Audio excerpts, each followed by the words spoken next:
That I think we ended up in the wrong planet. You know, we left this solar system. We ended up in another galaxy entirely that can't sustain life, literally. And we need to really get back into the patterns and the places we believe God was always intending for us to operate from. And I think this, for me, this weekend has been a landmark. It's been a landmark. It's been like a ground zero, a place where we start to build afresh.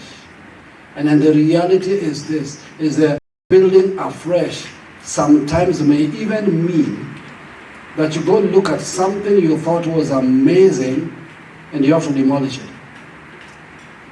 Because it is amazing, but it doesn't fit into the new design.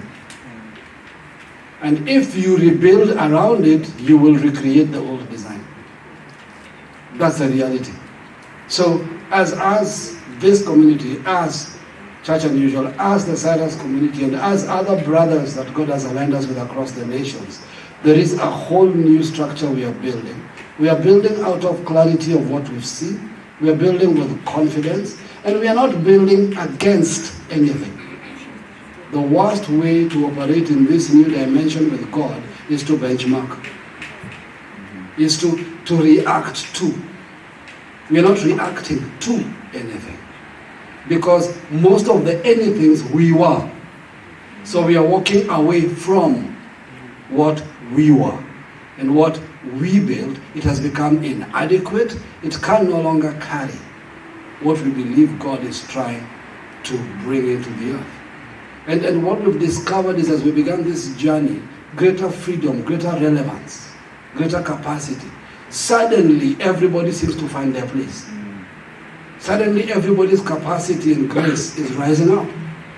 Suddenly, we are able to grasp who we were. You know how it's interesting how someone tells you who you were, and then you find out you always knew, but you thought there was something wrong with being who you were. Because the environment told you so. And that's how we have to look at all these new structures. And I said this over the weekend, I repeat it again. For us, it's become almost like one of our structural thoughts. That as long as the Israelites were in Egypt, Bezalel was a bricklayer. And all he could build is with bricks. And that's a whole story by itself. But the minute a new design was given to Moses, the Bible says, and God filled Bezalel with his spirit.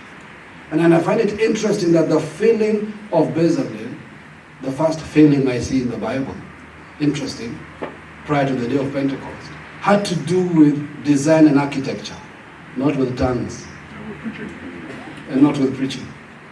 It had to do with designing something God had released from the heavens. It had to do with building something so amazing that it became the centerpiece for most of our teaching for generations. And God filled him directly. And God filled him to build what God had shown Moses. The level of interaction there is amazing. Meaning, he had to have the ability to see what Moses saw. Because how else do you build it?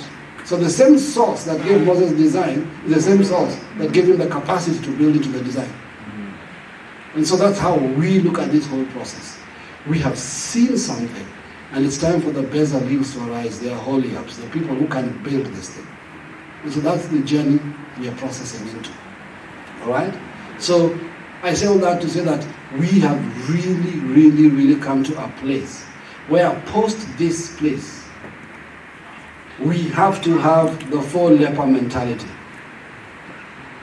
If we go back, we die. If we stay here, we die. If we go, we could die. That's a good death. It's death in process. Death heading in the right direction. And what's always amazing, my favorite line in that scripture, my wife knows it's underlined digitally everywhere. It says, at twilight they arose. Then it also says, at twilight the Assyrians heard the sound of an army. The parallels are amazing.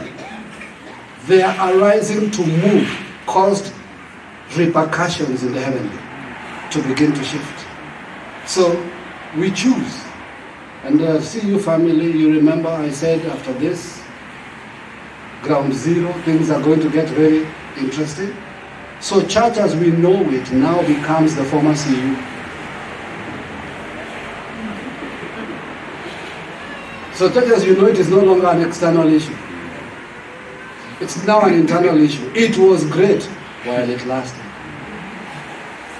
So, we are about to enter new territory with a new design. Alright? So please help me welcome and assemble.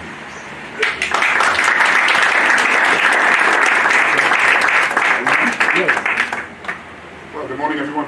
Are we on?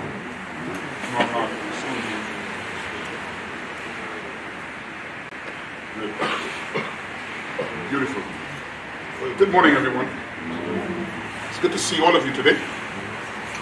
I know some of you are being blinded by the camera, but that's all right. What might be an obstacle to you is clarity to a universe. So they are seeing me while some of you are not. This. Am I still not on? Are we good now? Are we both on? Very good. Okay, yeah. Now I can say good morning. I can see why you were not responding to me when I was saying good morning earlier. You were not hearing me.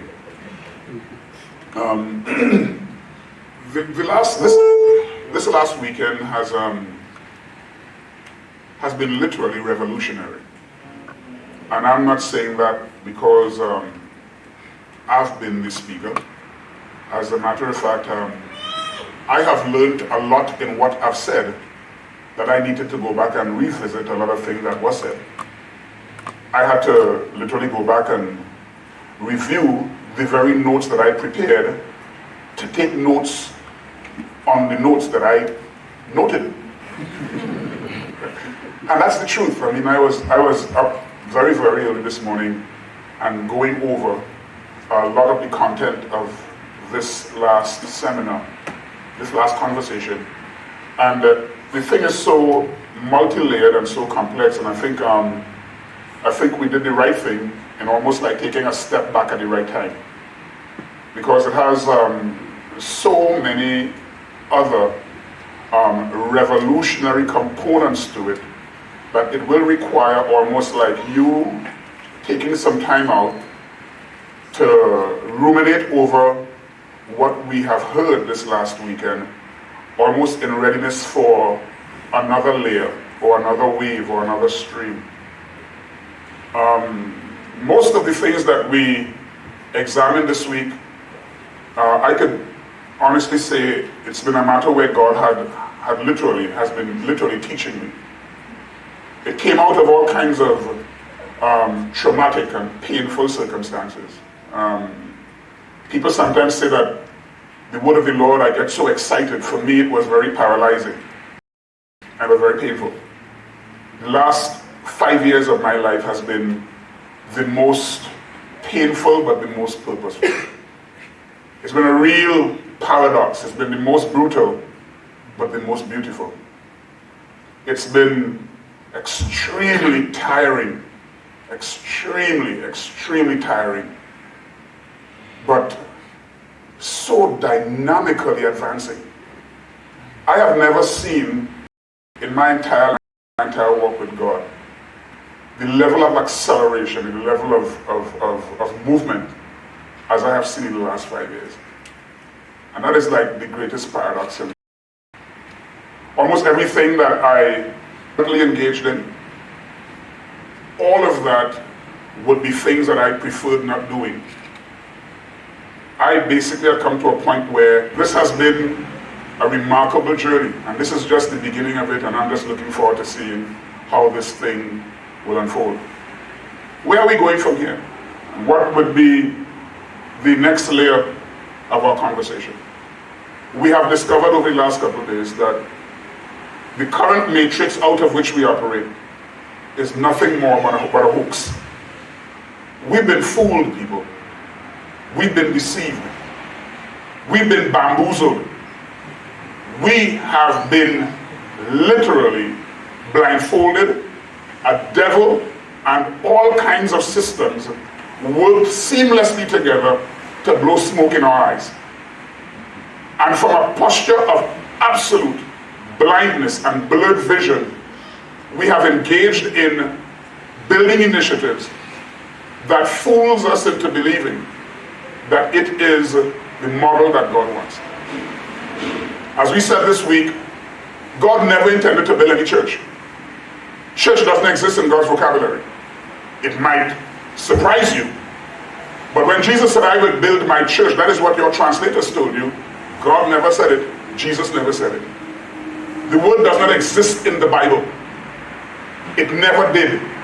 It has no word in the Septuagint, no word in the Hebrew to define the word church. It is a made-up word that erupted in the year 300. During the patristic period, they coined the term, and translators thereafter continued to foist that distortion upon us, and it has defined the matrix out of which we have built over the years. Hence we have an irrelevant entity in the earth involved in a monastic expression of the faith and not effectively accomplishing the task allocated to us. Jesus said, "I will build my Ekklesia," which is a completely different animal from that thing that we have always been doing. It now leaves us to ask a multitude of questions. How do we now define ministry functionality? When prior to now, ministry functionality was based on a system or based on a thwarted or a skewed model. And if we are now beginning to discover the model, then almost all the things that we've previously described must now be revisited, must now be rejigged, must now be re-engineered in order to match the context out of which they ought to effectively function. Context is everything. And if the previous context defined the nature of our corporate functionality, and if we say that that context is not consistent with God's design, and if we are now beginning to discover the design, then functionality must now be re-engineered. It has a whole bunch of apostles out there that are not even worthy of being called apostles. You could understand why in the book of Revelations it talks about those who call themselves apostles and are not. And there are many people outside there who are apostles who are being called by all kinds of different names. Some of them are being called a businessman. Some of them are being called designers.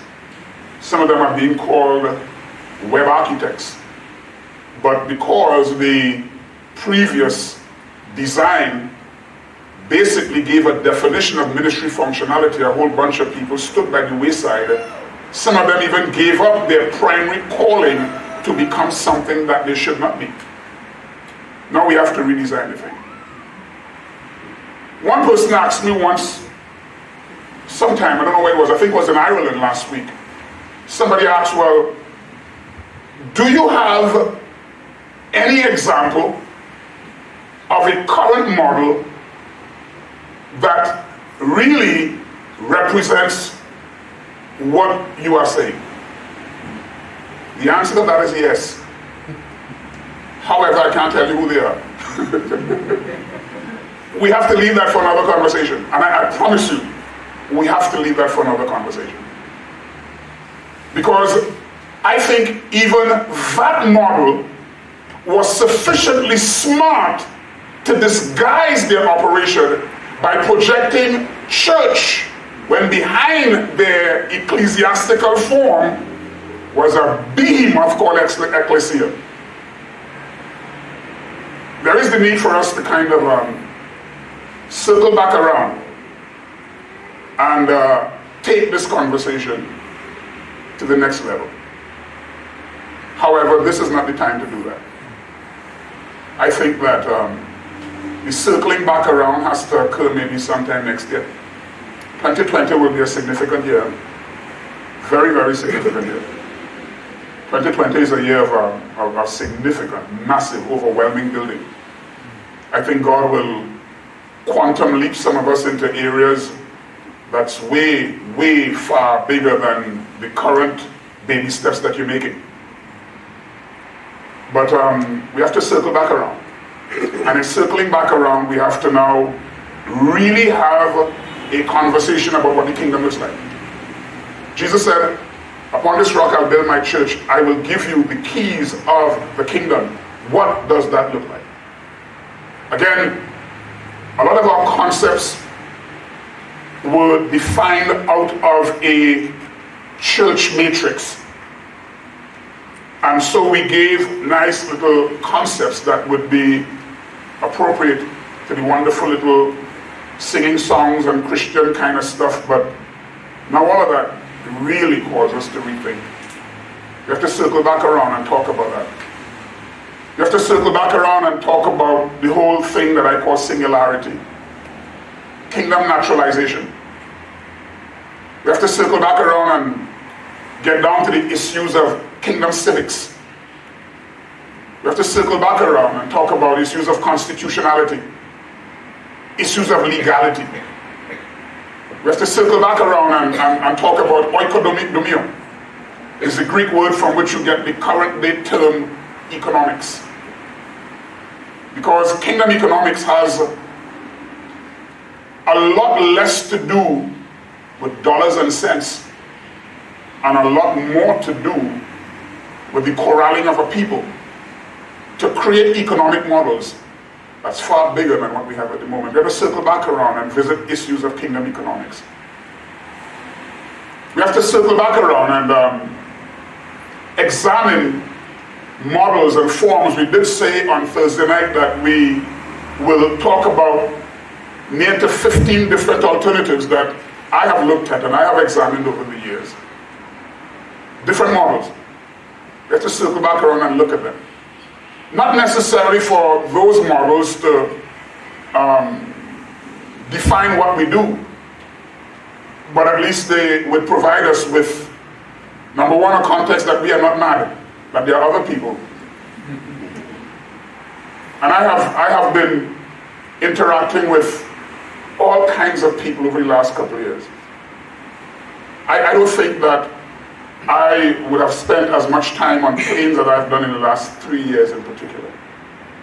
And during that time I've been very privileged, as though God literally is something that I started to pray for about three years ago.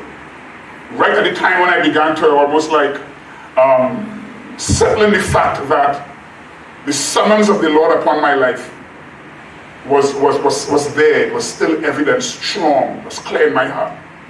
And I began to pray that God will join me to a different class of people, and to the 7,000 others, those who are out of sight, off the radar, unknown, unheralded, unsung, but the real drivers and the ones who are giving the kingdom velocity while the current smoke screen deceives itself into believing that they are the gatekeepers of the current order.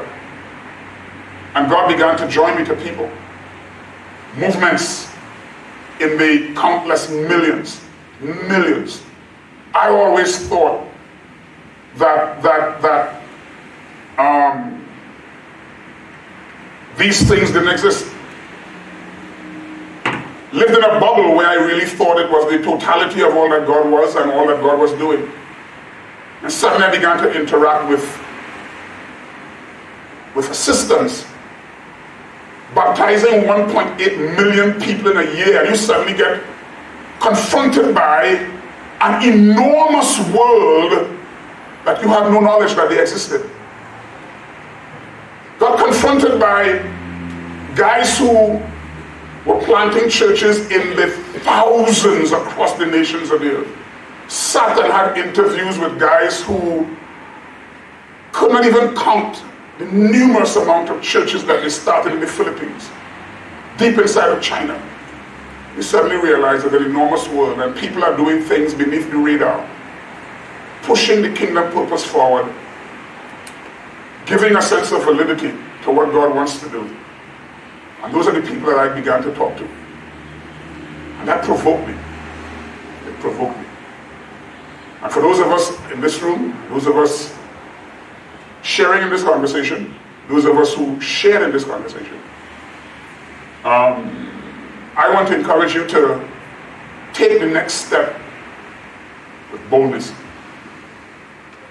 Don't allow the noise to fool you into believing that you are making a mad, insane, and crazy step. Very often, new things are always provoked by a deviant, somebody who chooses to walk and to move against the grain. The status quo is always maintained by those who are willing to live in agreement with all things that are in front of them. John was the voice of one crying in the wilderness. Imagine John waiting for a confirmation in order for him to be determined valid. Haggai got up in his day and he said, "You people say that the time has not come to build the house of God." And when Haggai said, "You people say," the word in the Hebrew language, it describes a general chorus of agreement. You turn the television on and there's a chorus of agreement. They were all saying the same thing. You turn the radio on, chorus of agreement. You go into the Christian bookshop, there's a chorus of agreement. You people say, the time has not come to build the house of God. Haggai said, all of you are wrong. Boldly and confidently declaring that the general chorus is a noise. And the willingness to buck the system requires somebody to tell the noise that it is noise. And that requires a certain amount of, not boldness, not human boldness, but a level of conviction that where you are located is exactly where you need to be. Because that is what, I think over the last couple of days, people ask, well, what is the source of what you would define as confidence? I want to assure you that at the core of my personality is not that boldness that you may see. By nature, I'm a very, very quiet person. By nature, and more so now than ever. More so now, I've learned to be even woefully cautious and careful. You live in a world where there's such hostile opposition against you.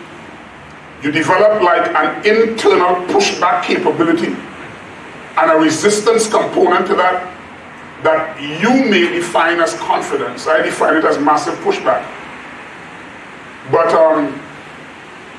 over the years, over the last couple of years particularly, I've learned to literally be very contented and to be very much convicted by the voice of the Lord as it is being announced very, very, very powerfully, and with a clarion sound in my own ear. I've learned to accept it, embrace it, and whether other people agree with it, listen, I really don't care. I'm convinced of this thing and I'm prepared to die for it. And that level of confidence is something that I want to encourage all of you to step into. That level of certainty. Be bold enough to take your next step. Don't be hesitant. Don't be questioning. Don't be uncertain. Go back, review it, as I've said to you since Thursday night. Don't just accept what I am saying. You have a God that you can have direct conversation with.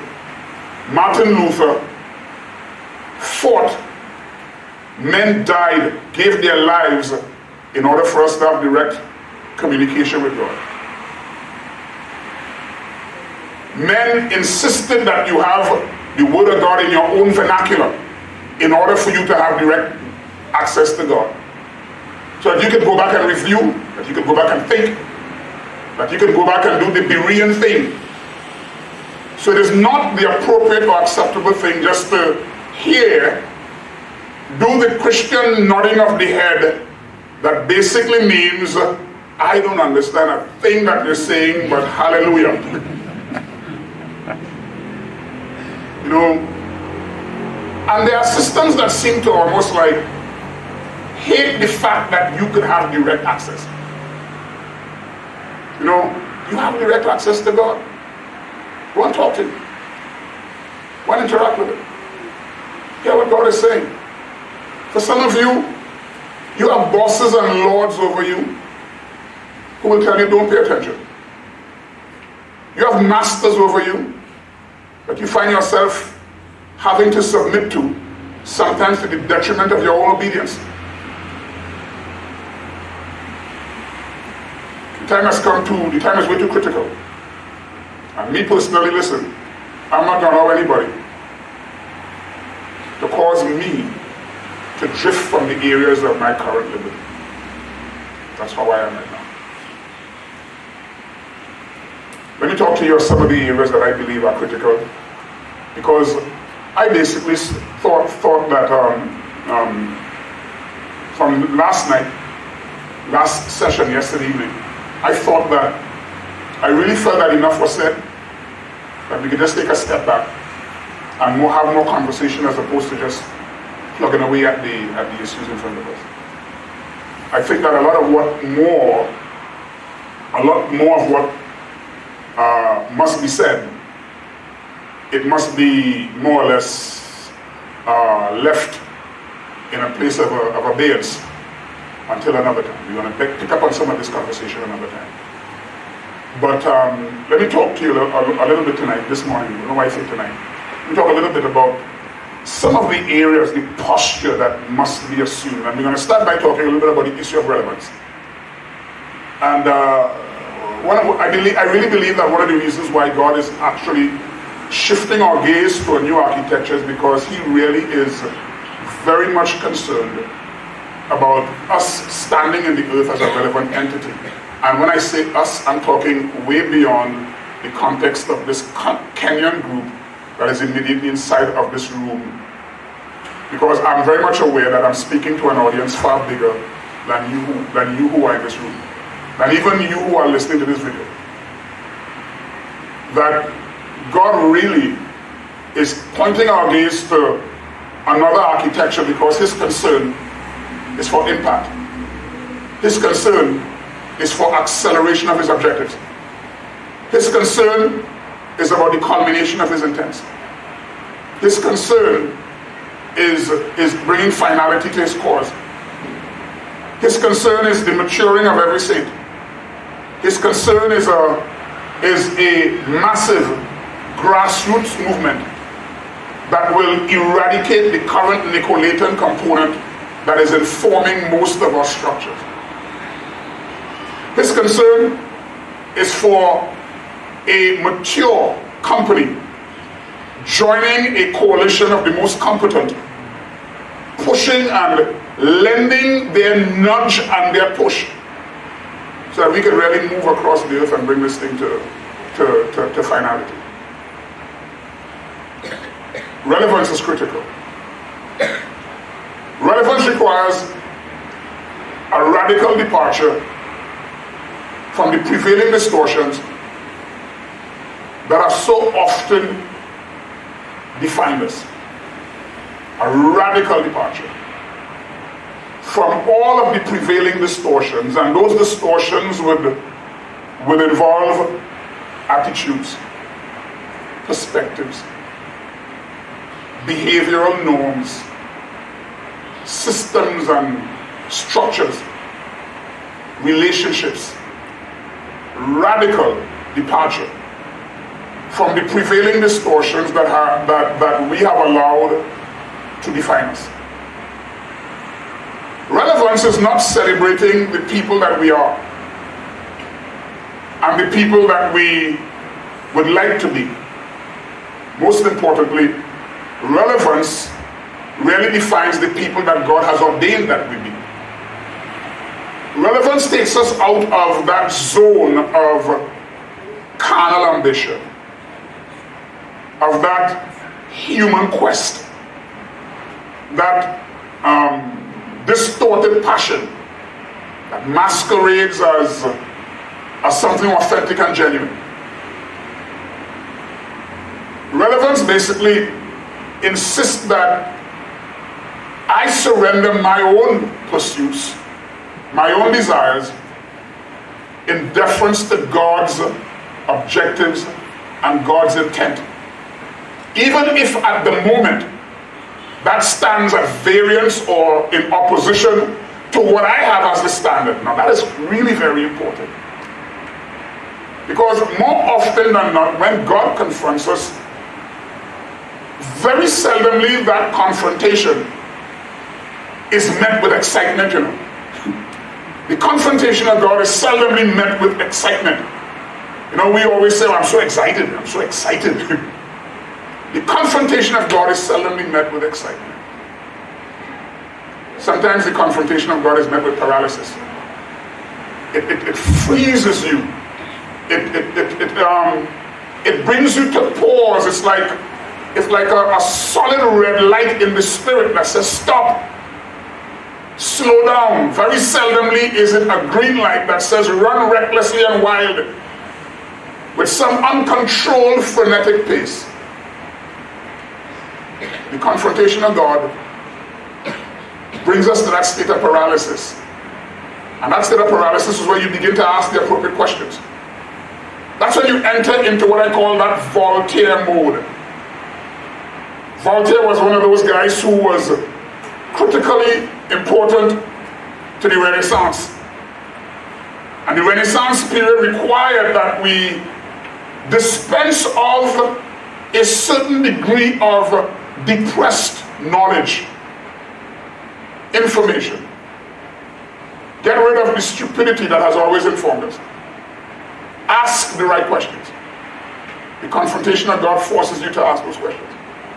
And so when I say that the quest or the push for relevance is not a matter of celebrating the person that you are or the one that you want to be, but very often it is surrendering your own ambition, surrendering the model that you have in front of your gaze as the ultimate, and giving preference to God's intention, which sometimes will insult your current order.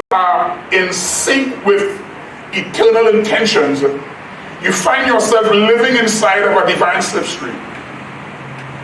Slipstream is almost like you riding a bicycle right next to a speeding bus. And you find yourself developing an acceleration that has nothing to do with the speed at which you're pedaling. You understand me? There's a certain amount of momentum that you enter into that outpaces, that outsteps all of your natural capabilities.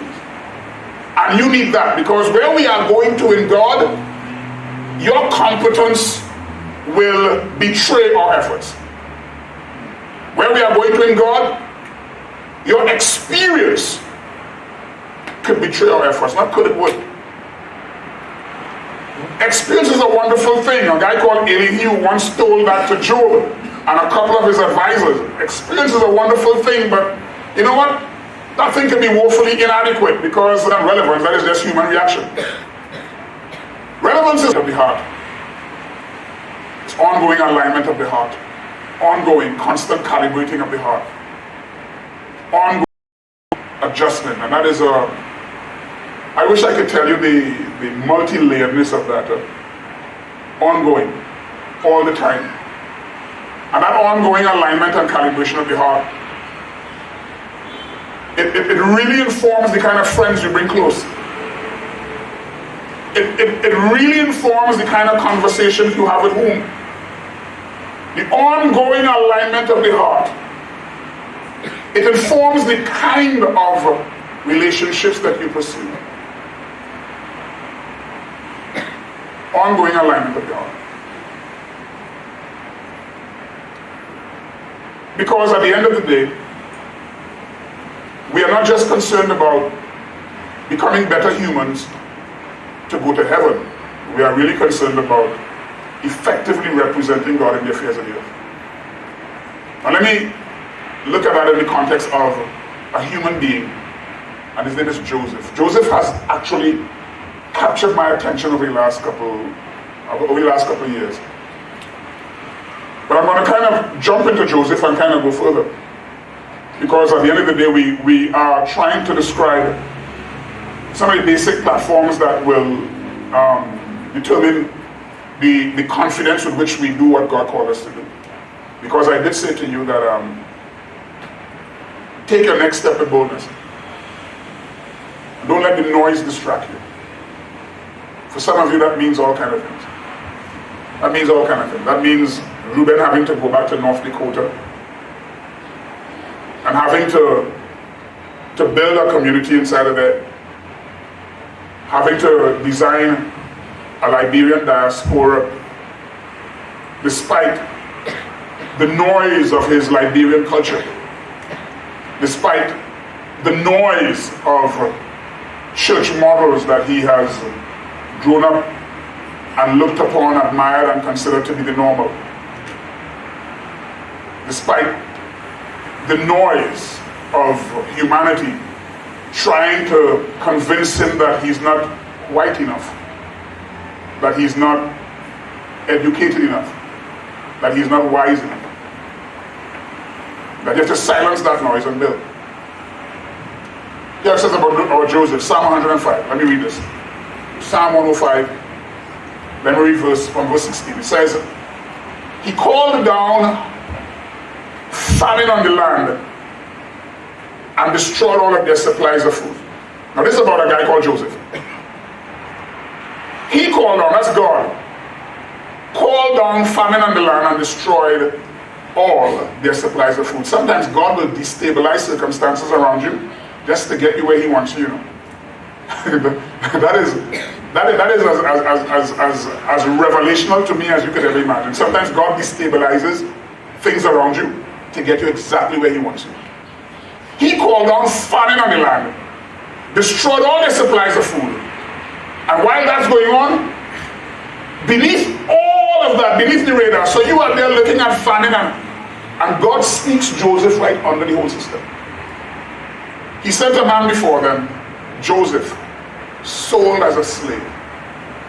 Now can you imagine the issues associated with Joseph being sold as a slave? This young man, his only indictment was this: God was working on his heart. His one indictment was that God was elevating him, and he got wind of that process, and he mentioned that to his brothers. His brothers, overwhelmed and overcome with envy, basically says, well, you will be a prince over us. You will be a prince over us. Let's see how that will work out. Now, which slave ever became a prince? These brothers were not just concerned about throwing Joseph in a pit. You can climb out of that and still become a prince. You will be a prince. How is that working out for you? They took him and sold him as a slave. And know what's the saddest part of that? His own brothers did that to him. Sometimes we think that the biggest problem we have is the devil. Think again. Sometimes the ones who are more committed to our demise, not a devil, sometimes our own brothers. His own brothers. And at the heart of the brothers' disposition was, let's see how this works out. We won't just throw in a pit. The pit doesn't cancel out your kingly status. See, in their minds, they don't understand that God has quite the capability to take a slave and make him a prince. Our natural circumstances can't do that. When these guys made Joseph a slave and sold him as a slave, at the heart of that, let's see how this pursuit of kingliness will work out for you. Sold him as a slave. They bruised his feet with shackles. His neck was put in irons until what he foretold came to pass, until the word of the Lord proved him true. The king sent and released him. The rulers of the people set him free, made him master of his household, ruler over all he possessed, gave him the authority and the right and the authorization to instruct his princes as he pleased and to teach his elders wisdom.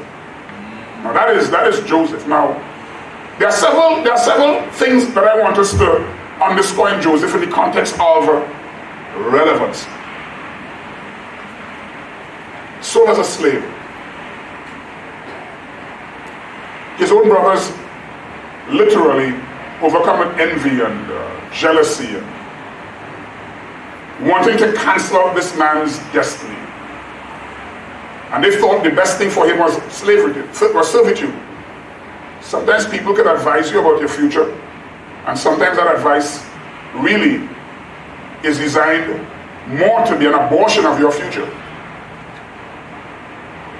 Sold as a slave. Now consider Joseph. The Egyptian famine is the human event that Joseph is tossed into. This man became a prince in Egypt. This guy prepared Egypt for an economic crisis. This man saved the economy of Egypt. This man served as a consultant to the political directorate in Egypt. If you were to sit down and analyze Joseph, this guy was called to Egypt, sent by God to Egypt, consulted the directorate in Egypt, managed the economy in Egypt. But this is the question: was Joseph called to Egypt?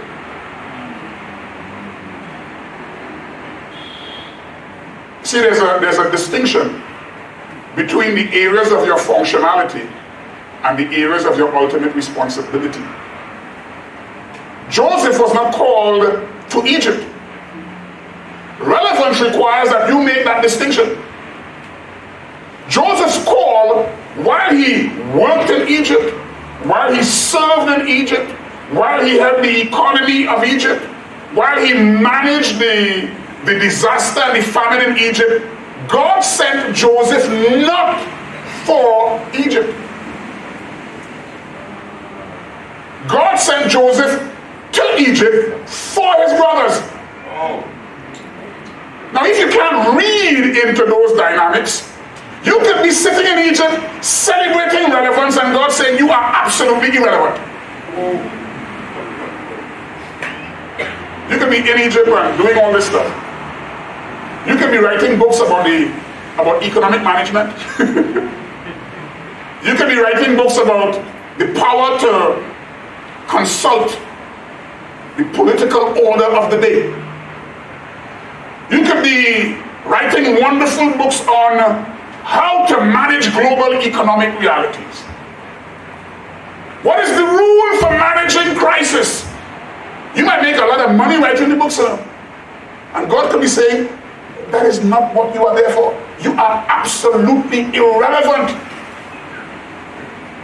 You were sent to Egypt for Israel. All God wanted was a guy down in Egypt to create the appropriate portal for Israel to arrive as a point of transition into their purpose. And God, who lives in eternity, created the dynamic to activate his objectives. And all you are required to do is to stand in a position of relevance. Now, you can betray your whole responsibility if you confuse the areas of your functionality and your ultimate responsibility. And you suddenly think, well, here I am doing a masterful work for God. Here I am doing this work for Egypt. When your assignment is being compromised. See, it says in verse 16, let me quote the Living Translation.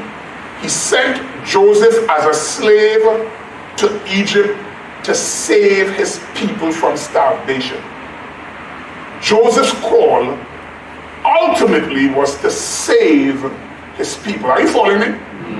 In speaking about relevance, do you understand that you cannot confuse the area in which you feel most comfortable as the area of God's assignment for your life? And sometimes, as I said, accuracy could toss you into an environment that has no excitement attached to it. Can you imagine Joseph down in Potiphar's? Oh, I'm so excited. Woo-hoo. Purpose. This is not excitement. This is paralysis, brother. Because sometimes purpose is accomplished in the midst of betrayal. Brothers trying to assassinate you. People spending and working overtime to delegitimize you.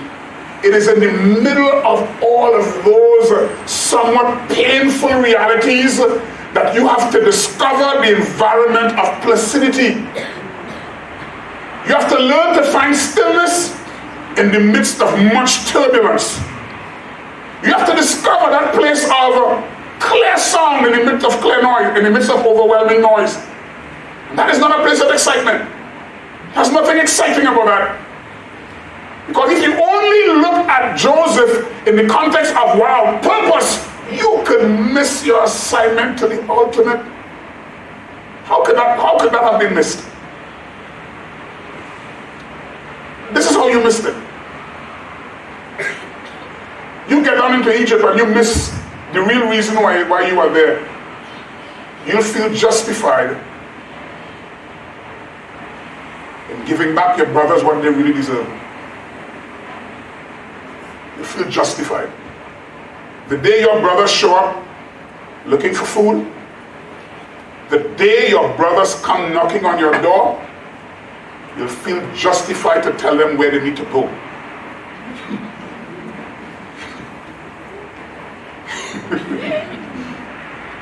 You feel that you have done the right thing in really telling them where they really need to go.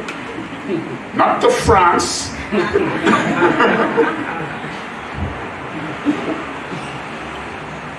And right there, your whole purpose is missing. Listen,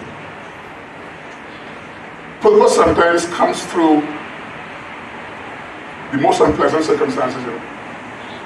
You see that massive tree that you see out there growing with big boughs and massive long horizontal branches? That thing looks so impregnable. Do you know all that contributed to that tree's current impregnability? Wasn't all the wonderful experiences of the wind and the sunlight and wonderful fertilizer? Had all kind of worms, all kind of decaying stuff around it. It has all kind of bees and butterflies and irritation. Sometimes the pathway to accuracy is not through a nice tiptoeing through the tulips. It is worms irritating you at the root. Are you understanding me? Worms irritating you at the root. Bees buzzing and stealing your pollen. How dare you? Bees irritating you and stealing your pollen is an environment of irritation, an environment of discomfort. It's in the environment of dis-ease. That's the world out of which some of these things are born. Joseph, tossed into servitude and bondage by his own brothers, little did they realize, you meant it for evil. God meant it for good. And I don't think those brothers ever really understood. Them guys must have read the Bible after. I don't know if they did. I don't think they could have. Those guys, maybe from hindsight, still didn't realize what happened here. Despite the many pains. despite the many unloving circumstances and situations, despite rejection, despite delegitimization, despite men and their overwhelming, consistent effort to anathemize. Joseph walked into purpose not with a sense of entitlement. Because, listen, God don't owe you nothing. God doesn't owe you anything. Can you tell the person next to that? God does not owe you anything. God is only after one thing, the accomplishment of his intents. And he will make you uncomfortable to get it done. Now imagine this again. Let's kind of look at this thing on another angle, right? Imagine Joseph not seeing why he's supposed to be there. Now, here you are in Egypt, and you have this remarkable opportunity to work in Potiphar's house. God said you'll be a prince. Imagine Joseph trying to fast track that process through the brute force of his own flesh.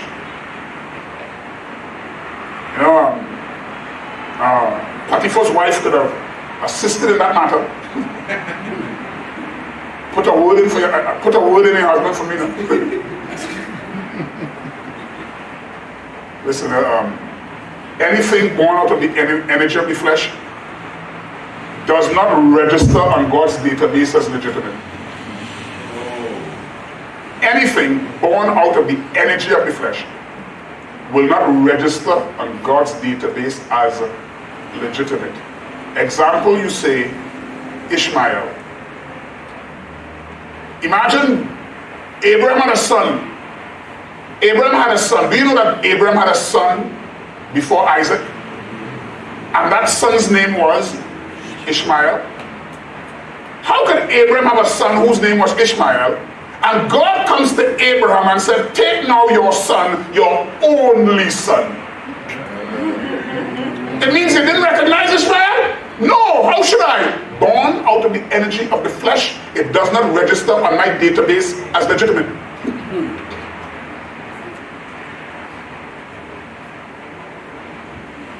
See, Joseph could have easily used the love of Potiphar's wife to fast-track himself to a place of dream fulfillment. You know, we sometimes sit down and look at life and... Now, you imagine your name is Joseph. The Lord put that woman into my life. Hallelujah. Do you know who she is? Do you know? This is like, listen, brother, this is a fast climb to the top. I'd have to climb those treaders one by one. God will just lift me to the top. The Lord is full of wisdom, you know. The Lord works in mysterious ways. It's wonders to perform. And little do you realize, all that assessing and analyzing is making interjection into the betrayal of your future. God did not send you to Egypt. Joseph could have done all the good stuff in Egypt.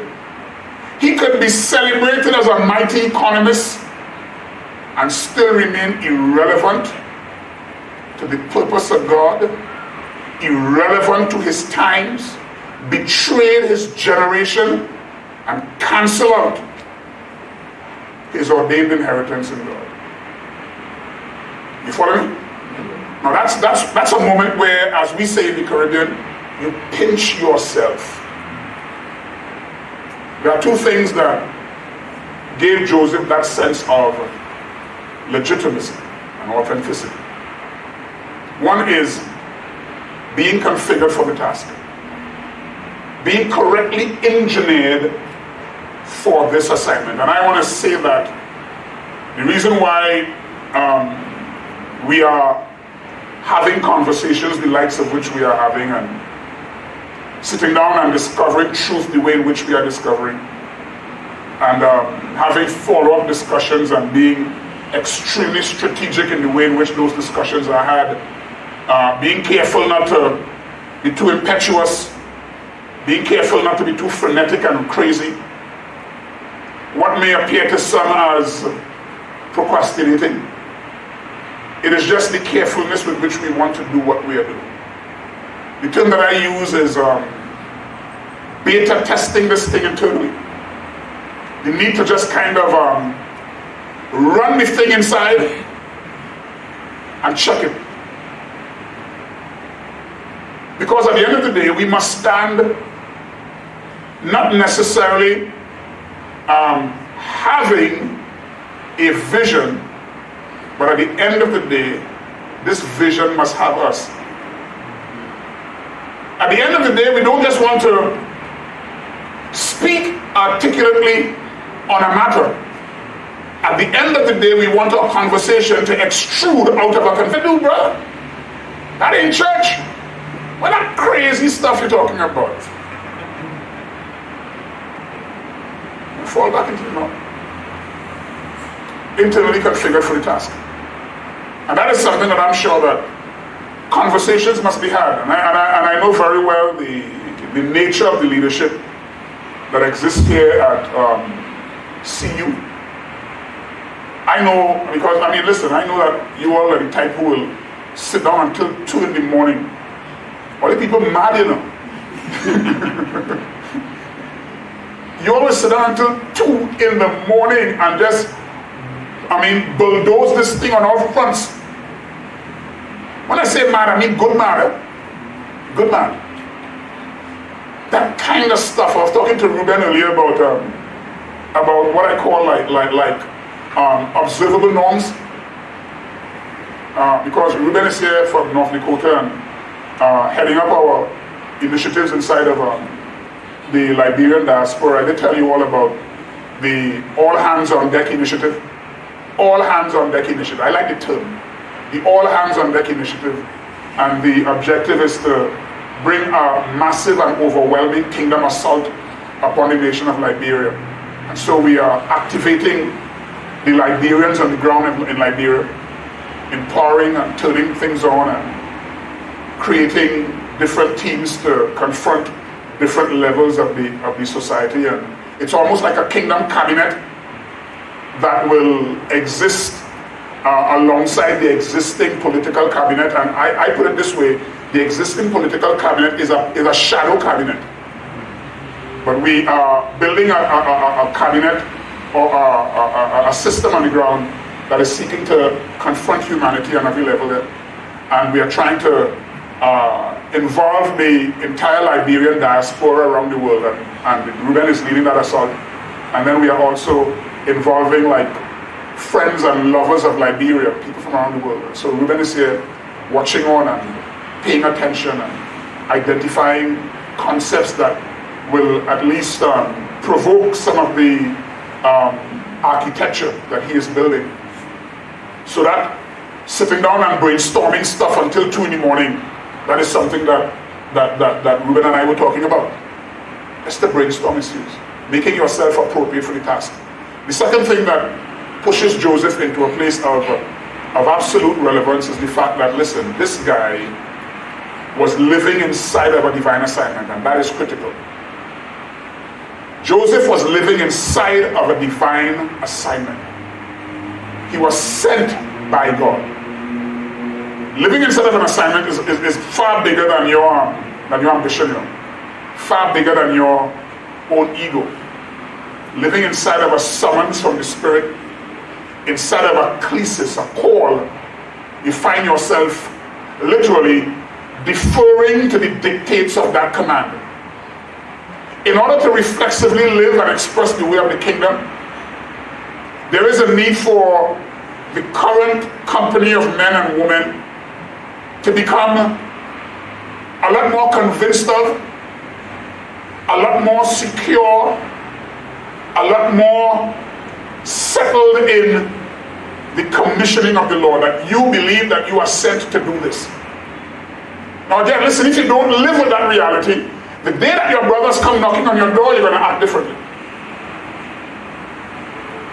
Living inside of a divine commission The ways of the kingdom must become innate, must become natural, must be consistently and reflexively applied in order to guarantee continued and long-lasting impact and results. Without clear conviction, without that sense of security of living inside of a commission from God, we can find ourselves living with deep sense of uncertainty. This is not a time for us to be unsure. You see, if you are not clear about your mandate and your commission and your responsibility, you'll begin to question your validity. You'll begin to minister with little conviction, little passion, little certainty.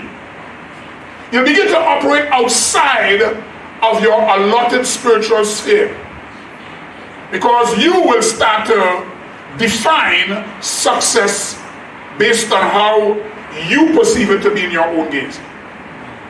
And you will create a marker for success that is completely contrary for God's marker for success. If you don't know what is the nature of your assignment, and if you don't settle inside of that assignment, then your markers of success can find itself moving too far left or too far right. You will then determine, well, I did a good conference because it had thousands of people there. Your markers are still off. We had a wonderful conference because the minister of such and such was in the meeting. Your markers of success are still off. Once you begin to settle inside of your divine commission, the markers of success begin to redefine itself for you. You begin to redefine the markers of success. Are you following me? And that is important. And instead of what you are doing, you are here and you are a leader. I don't care what area of responsibility you have. If you're a businessman, you have to identify the markers of success. Not based on your ambition, because you can allocate success for yourself and God could then say, failure. Markers of success, they redefine themselves according to your sense of conviction and acceptance of deference to what God has determined as rule for your life. Markers of success, when God goes and calls Abraham and says, leave your father's house and go to a land that I would show you, right there, the markers of success change him. The barometers and that, the matrix of success suddenly changed. Because this is no longer success based on a wonderful, comfortable house back in Mesopotamia. Nice manicured lawns and picket fences. Now, you're a nomad. Your life is now defined by movement. Your markers of success suddenly changes. Do you understand me?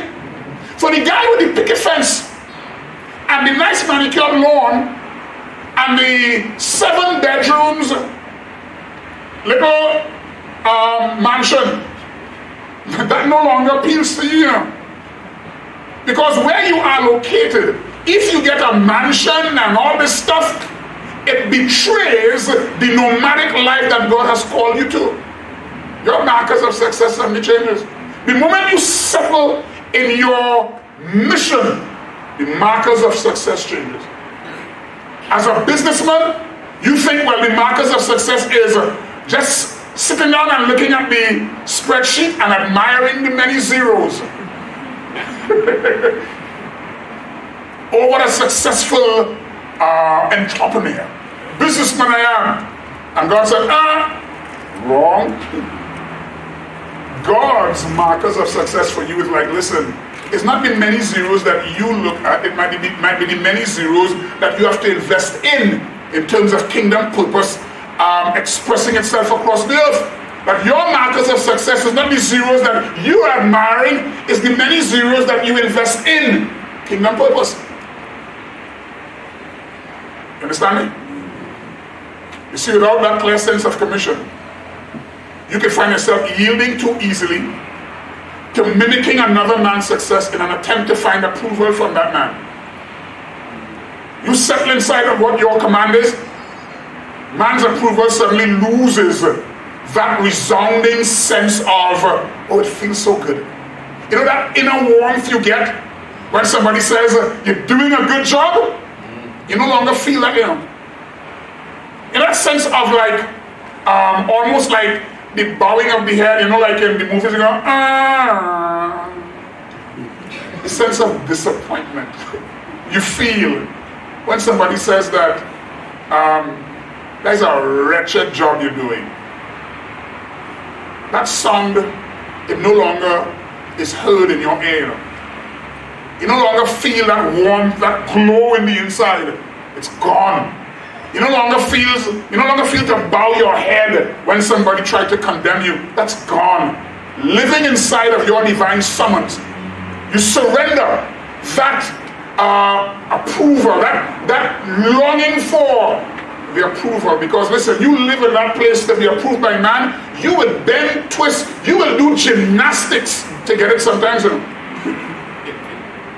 You become the ultimate divine contortionist to get the approval of man. You understand me? I'm sure some of you know what I'm talking about. You will become a contortionist. You will twist yourself, you will tie yourself up in knots for somebody to say, well done. You have to deliver yourself from that demon. Deliver yourself from that demon. Can you tell the person sitting next to you, deliver yourself from that demon?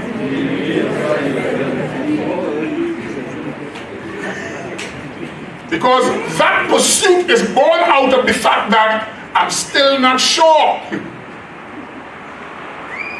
Why am I here? I'm not too certain. So the little pat on the back you give me kind of give me a little warm glow in the heart. And when you tell me, well, I feel so betrayed, I feel so, oh God, what am I doing? I should go and become a stenographer. I should go and do woodwork. What am I doing? I should go and do woodwork. Listen, I could have gone and made the best looking furniture. I could have made a ton of money building furniture that God in heaven say, wrong. And I'd like God coming to Elijah and saying, what are you doing here, Elijah? And sometimes God has to come to some of us with those kind of strong questions. What are you doing here? When you get settled inside of that place of call, commission, and assignment, despite the pain, despite the rejection, despite the prison, despite the lies, find yourself settled inside of there, brother. And inside of there, you don't have to defend yourself. You don't have to defend yourself. People's blame and assault, you don't have to respond to it. That's a place of liberation. That's a place of liberation. Where you free yourself from the shackles of man's approval or man's disappointment. I really don't care. If there's no clear sense of your commission, you find yourself living in a world of competitiveness. Without that clear sense of commission, you find yourself living in a world of excuses, retreating, drifting, compromising, procrastinating, surrendering, responding to crisis in the wrong way. There is the need for us to arrive at that place where we are clear that this is what I'm called to do. This is what I am called to do. And I want us to find a place of ease inside of it. This is where I'm supposed to be located. This is where I'm supposed to be located. Right? You understanding me? Anybody upset with me? Anybody wants to oppose that position? Anybody wants to make an interjection or a rejection of that statement? What is the call? The call of God is like a divine selection process that God initiates in order to handpick agents of purpose in the earth. And that is an amazing thing, because it is not, the call of God is not some special privileged position, You know what I am confronted by, and this confronts me from time to time? God has 6 billion people to choose from, and he found you. Now if you read into that and try to pat your back and say special me, you miss it by a million miles. You know what the reality is? He still has 5,900,000,000 do the maths to choose from. There has to be a reason why this God who has every man's strand of hair numbered walked through the corridors of humanity and said, I want you. I want you. This morning I was sitting down looking at the almost like the qualification for building civilization. And I'm asking myself, reading about Abraham, what is it about this man Abraham that God goes down inside of a pagan society? Can you realize that? Can you believe that God wanting to build a civilization?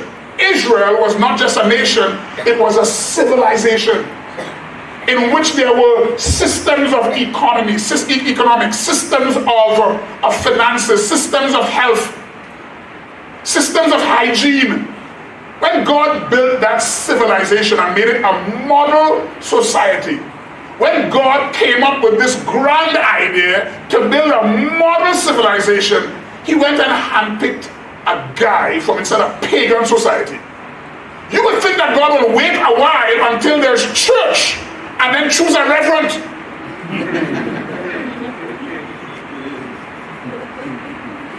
What was Abraham's qualifications?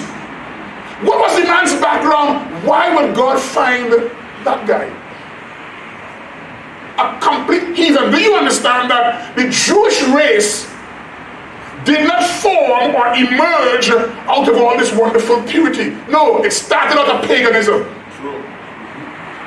God found a guy called Abram living inside of Mesopotamia. Not some reverend bowing before an altar and lifting his hands after a wonderful chord progression. I promise you, left to some bishops and some apostles, he is the last person you choose. God goes and finds that man. I sat down looking at all of those unique qualifications inside of it, and I was almost like wow. Ask yourself, why is it God will allow a guy like Abel to get wiped out? His own brother killed him. And then God protect Cain, the murderer. It makes no sense, does it?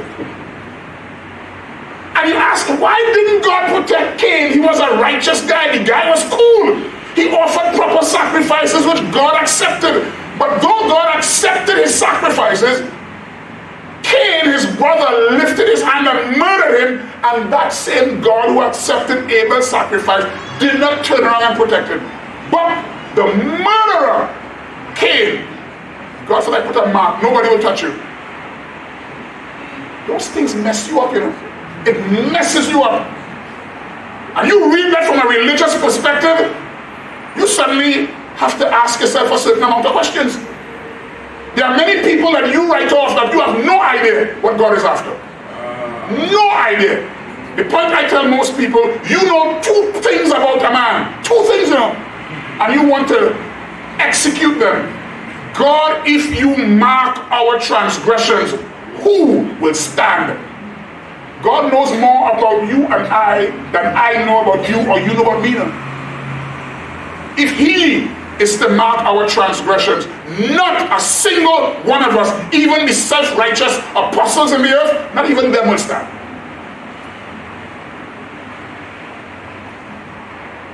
What made God want to take that guy from Mesopotamia? What is his background? What is his qualifications? God goes through the earth and he finds over 6 billion people. And he found you. The call is an intimate awareness of the demand of the Lord to bring our faith into alignment with his will. That call is that internal, intimate awareness of the demand of the Lord to bring our faith into alignment with His will. The call is a divine authorization, a divine empowering that gives man access into areas of competencies that far outstrip their human experience. You yield to that thing called the summons of God. You say yes to that. You owe no man any apology, you know. You ask, well, what is the source of a person's confidence? You're unapologetic. You come to that profound realization that this is what I was born to do. And you will hurl me into all kinds of circumstances to bring me into that profound awareness. I owe no man any apology. Neither do I owe you an explanation.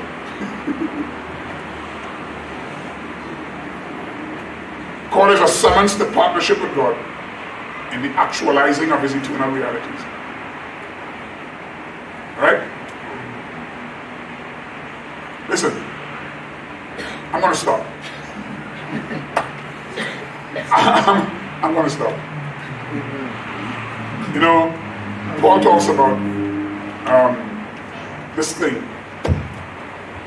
There was one occasion where the sons of Zebedee came to Jesus, or rather their mother, and she's trying to work a little play out for her sons.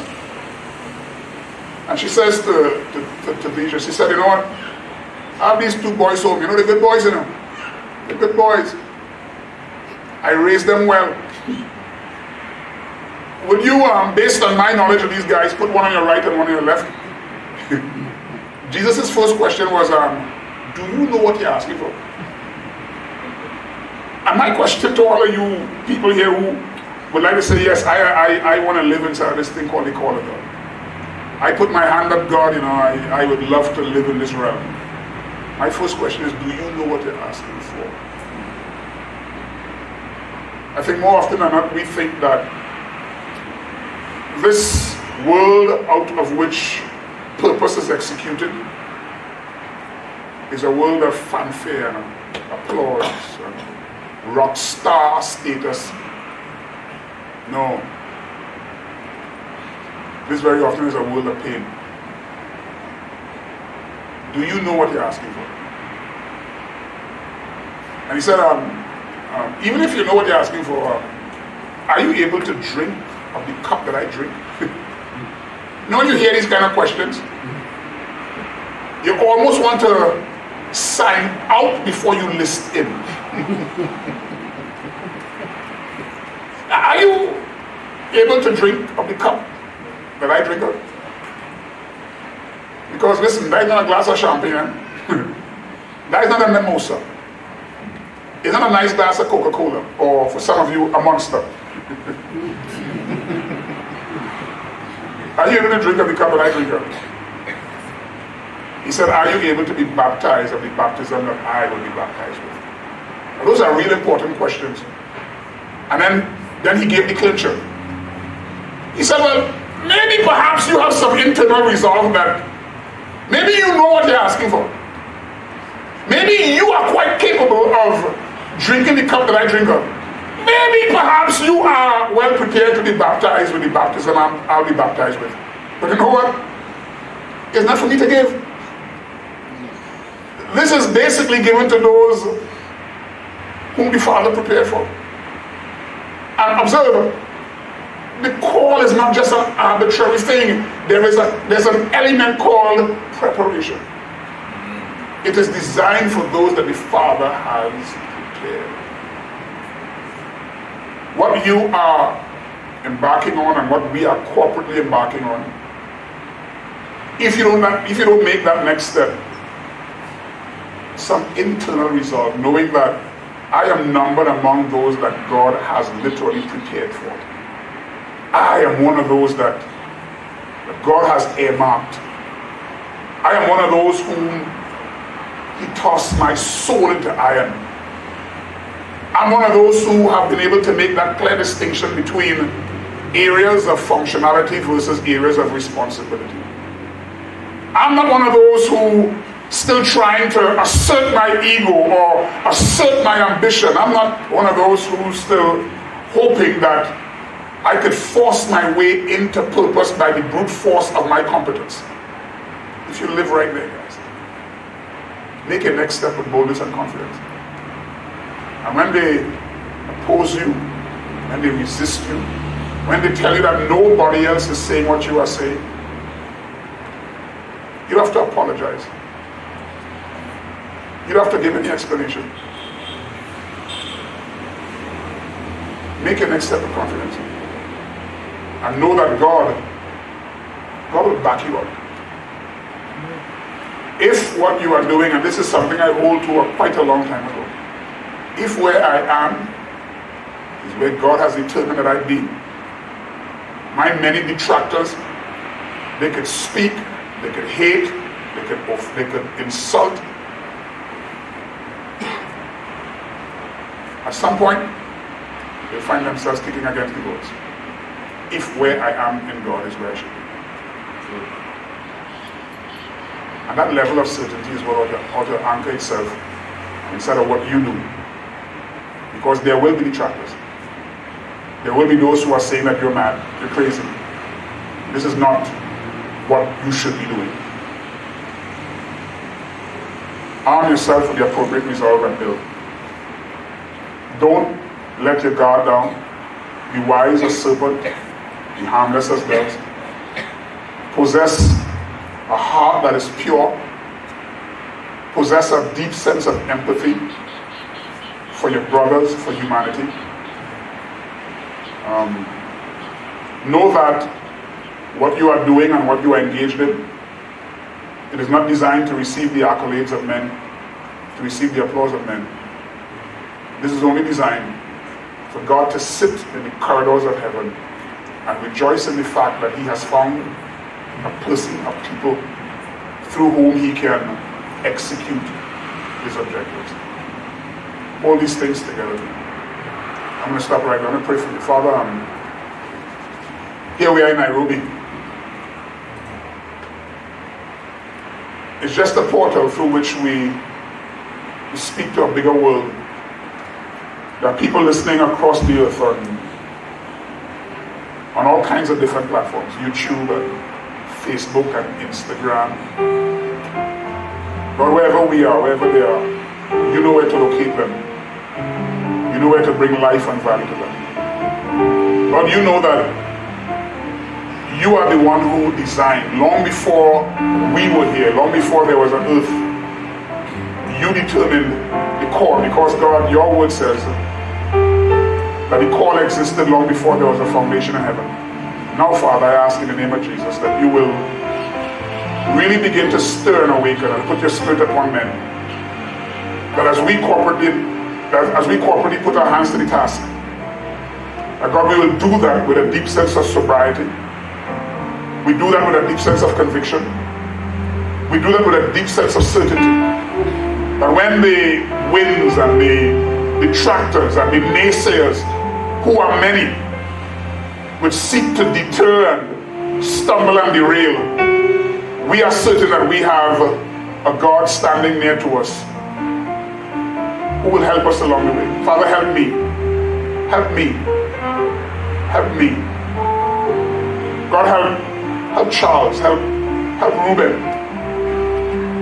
Help us in this room as we commit ourselves to build your purpose. Help our brothers across the earth. Men who are working with deep sincerity in their arena of responsibility, that stir their hearts. Bring them to a place of even more profound conviction. That they become immovable in their position. That no amount of naysaying will move them from their place from which they are required to execute their objectives.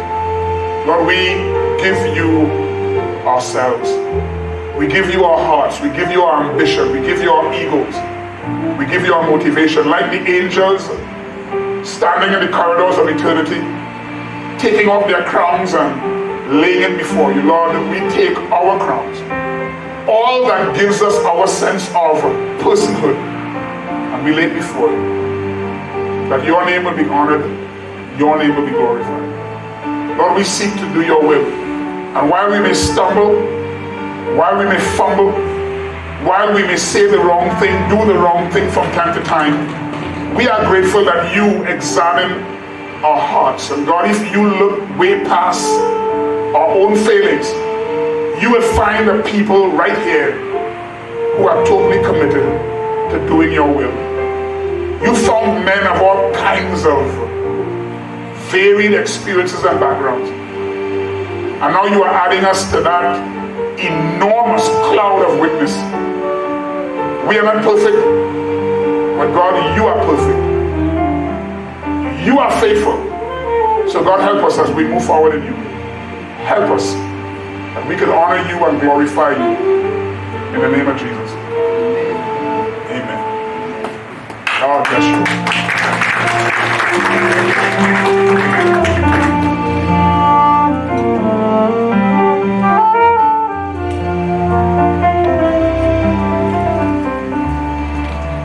Thank you, Andy. And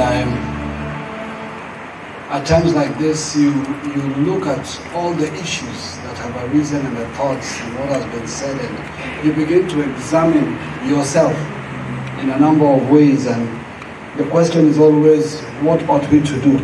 And then I have two thoughts that I'd like to share. One of the thoughts is, a lot of what has been said can be very controversial and very offensive depending on where you stand.